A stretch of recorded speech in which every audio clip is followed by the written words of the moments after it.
In this exercise, I'm going to show you how to draw a freeform shape in perspective. And I'm going to go ahead and scroll over to the left-hand side of the illustration and press Control-Y or Command-Y on the Mac to switch to the outline mode so that we can see our tracing template in the background.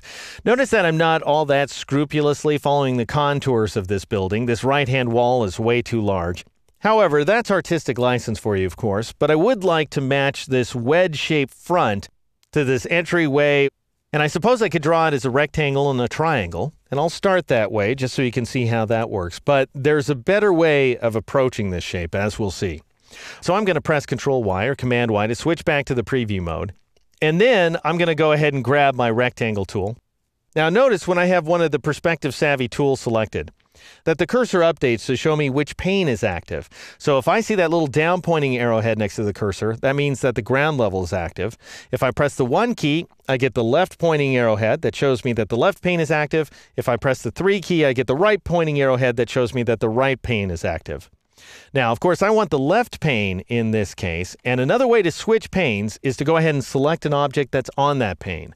So if I press the Control key or the Command key on the Mac to temporarily switch to my Perspective Selection tool, and we'll see more of that in the future, and then I go ahead and click on a shape on this big rectangle that we drew a couple of exercises ago with the Control or Command key down, then notice that a couple of things happen. One, I go ahead and switch to the left pane, which is handy. I also go ahead and lift the desired fill and stroke attributes, which saves me a little bit of time as well.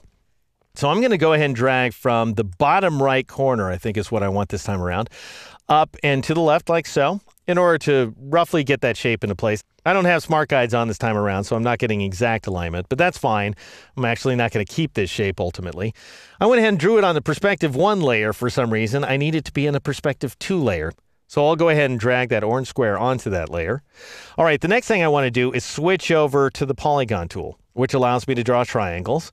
And at first, as I'm drawing with the tool, I'll get a hexagon in my case anyway. Then I'll go ahead and press the down arrow key until I get a triangle, and I'll go ahead and press the space bar key in order to get it into place, and I'll press the shift key so that I'm constraining the angle of this triangle. But notice that it's an equilateral triangle, which doesn't work out for us at all.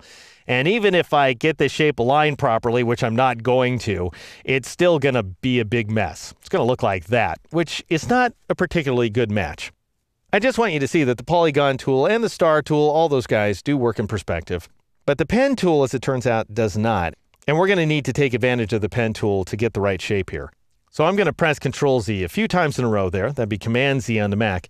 3 times in a row in my case. Switch back to the Perspective 2 layer. Press Control-Shift-A or Command-Shift-A on the Mac to deselect everything so I don't go drawing on the wrong layer again.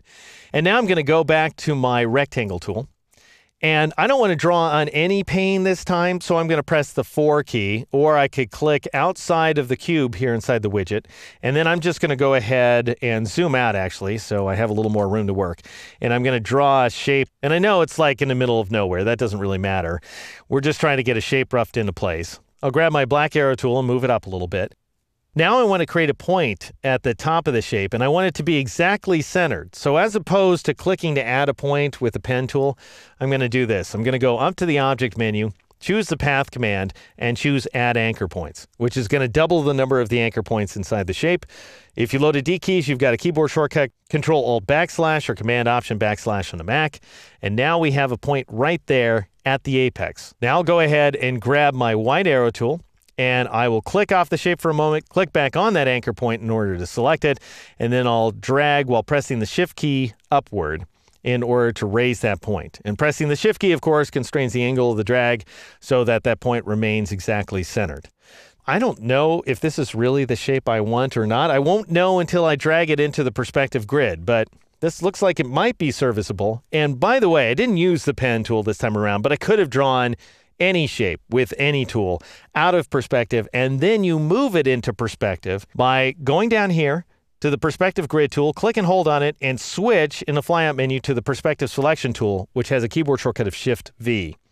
That's very meaningful, by the way, because V is your keyboard shortcut for the black arrow tool, and the equivalent of the black arrow tool when working in the Perspective Grid is this guy right here, the Perspective Selection tool, so it's Shift-V. Now with that tool selected, Make sure that you have the right pane active. So I'm going to click on the left pane to make it blue here inside the widget.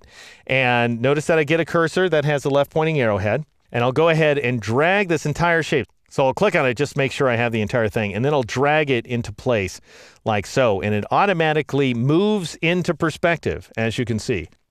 All right, now I'm going to go ahead and zoom in. Now, you'll notice that this shape is too darn small, and so we have to scale it. And I was telling you that these transformation tools are of no use to you. So don't use them because you'll scale outside of perspective. That's no good.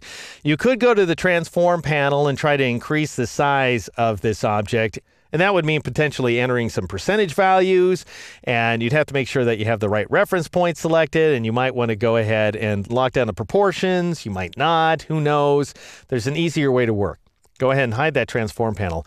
What you've got to do, though, is turn on the dreaded bounding box, which I hate because it takes up so much room on screen, but it's the only way to scale on the fly in perspective. So you go up to the View menu, and you choose Show Bounding Box, or you press Control-Shift-B, Command-Shift-B on the Mac. And then you can see your not terribly precise bounding box there. And to make things more precise, go to the View menu, turn on Smart Guides, or press Control-U, Command-U on the Mac. And now let's go ahead and drag this guy and see what kind of alignment we get. We're not seeing any kind of alignment happening down here at the bottom, at the molding, for example.